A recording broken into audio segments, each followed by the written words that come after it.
Yan, gold po yan. Okay, magandang araw mga ka-TH. Sa video po natin ngayon ay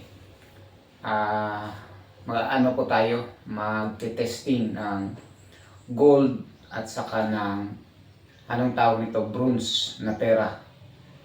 Ito, yung pera na 19, ano pa to? Yung lumang pera, pero bronze po siya mga ka-TH. Ang sabi kasi sa isa sa mga nag-comment sa ating video, sabi niya, "Sir, subukan mo nga ng gold o yung tinatawag nating non-ferrous metal." Kasi ang gold kasi ay ano po siya, non-ferrous metal. At yung itong mga barya, yung mga metal, mga ferrous po yan. Kasi sabi niya, hindi daw masyadong tumutunog itong gamit natin sa non-ferrous metal. Sabi niya, hindi daw ito makaka-detect ng malalim kapag gold pinag-uusapan. Ngayon susubukan natin kasi ito may gold tayo mga ka-TH. Tapos alam nyo ba na ang gold na to ay ano lang din, na nakita lang din, na discover lang din itong gold na to. So ngayon susubukan natin ito para naman maniwala kayo na nakaka-detect din ito sa sa malalim kahit na natabunan ng lupa. Kasi sabi nga nung nag-comment, sabi niya hindi daw masyadong nakaka-detect ito ng gold. Ngayon ikumpara po natin itong barya mga ka-TH at itong gold. Yan po, gold po yan. Yan, gold po yan.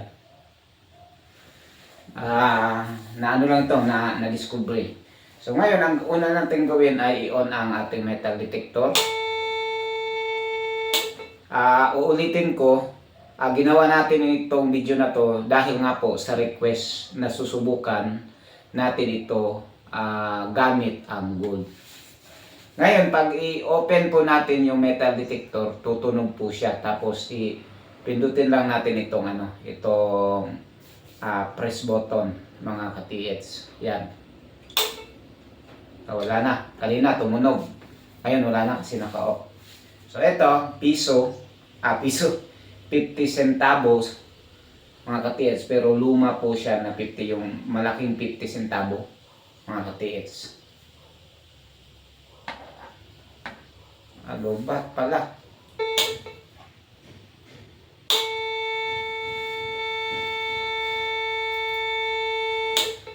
Hindi pala siya lobat, hindi pala na on. Hindi masyadong na tulak dito.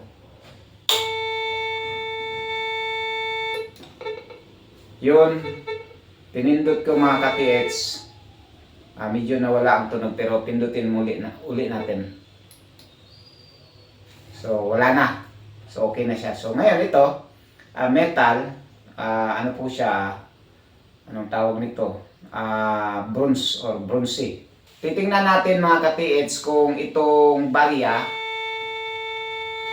kaya ma-detect ng metal detector natin sa sa lalim na ganon. So hindi siya tumunog. Nasa ano po siya, halos isang kalahating 1.5 feet ang kanyang sukat. Pero ito gold po siya, nade-detect niya. Kung ikumpara mo mga ka-TH, ito ay maliit lang na bagay mga ka-TH. At itong barya, kung bibilog ito, kasing laki na siguro nito kasi hindi naman ito masyadong malapad itong gilid niya. So kung ikumpara natin, mas nade-detect niya po itong gold mga ka-TH. Mas nade-detect niya ang gold kaysa barya. So yun ang sagot sa nag-comment sa video natin. Sabi niya na, "Sir, subukan mo nga yan ng non-ferrous metal." Ang non-ferrous metal mga ka-TH ay gold, aluminum, ano pa, alloy, parang alloy yata, non-ferrous din yan. Yang alloy at saka yang platinum. Parang non-ferrous din yung platinum. Pero ang sigurado mga katits, ang non-ferrous talaga ay itong gold mga katits. Non-ferrous po yan. Ibig sabihin, nakaka-detect talaga ito ng gold. Kung ganito ka, ganito ka laki, kaya niyang i-detect mga katits sa lalim na 1.5 feet. Pero depende yan. Depende kasi kapag matagal na kasi yung isang bagay sa ilalim ng lupa, mas mataas na. Mas mataas na yung chance na madidetect ka agad. Kasi nga po, doon sa aking research, kapag tumagal na ang isang bagay sa ilalim ng lupa, mas mataas na yung chance na madidetect ng metal. Kasi nga po, yung kanyang signals siguro na stuck na mga katiits sa ilalim ng lupa, kaya mas madali siyang madidetect. So, ulitin ko lang mga katiits, itong non-ferrous, itong gold na hinahawakan ko ngayon, ito po ay mas nadidetect ng metal detector natin kaysa barya mga katiits. Ito, ulitin ko lang at titingnan natin. Uli. Yan po. Yan. Nakita nyo kung gaano siya yung sukat niya, gaano kahaba yung madidetect na kapag ganito lang kalaki. Pero yung barya, hindi niya nadidetect ng ganyan ganyan kahaba o kalaki. Ikumpara mo yan.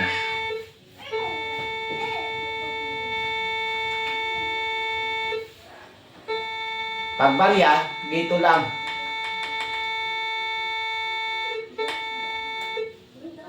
Dito lang. Masyado lang malapit. Pero ito, malayo.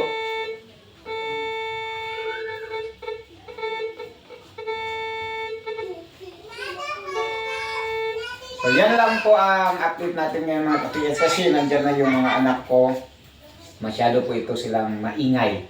Kaya hanggang dito lang muna yung yung video natin mga katiits.